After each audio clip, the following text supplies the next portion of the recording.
According to Carl Fish in 1922, A normal gut E string lasts about 3 days, whilst the newfangled metal E strings, whilst of inferior sound, can easily last a whole week without risk of breaking.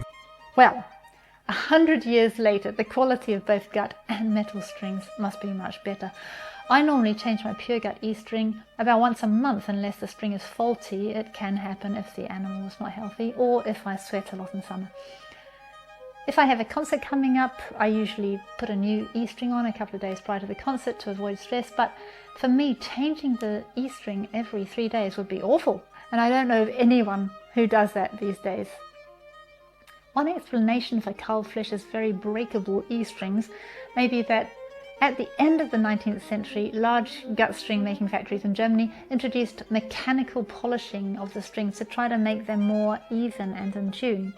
This, however, meant that the delicate gut fibers were cut on the outside of the string, which weakened them significantly, especially the E string.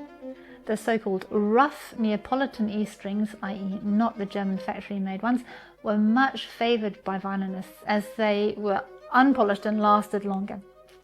We also know that the most popular cantini were those with more strands. Paganini, for example, insisted on a 4-stranded E string rather than 3. There are always new gut E strings coming out onto the market. I'm very intrigued by an invention by Mimi Pifero, the founder of Aquila Corda, who has started making E strings out of uncut lamb guts, a method that's very historically accurate because the guts of young lambs are so small and delicate. Apparently they make for fantastic sounding E strings.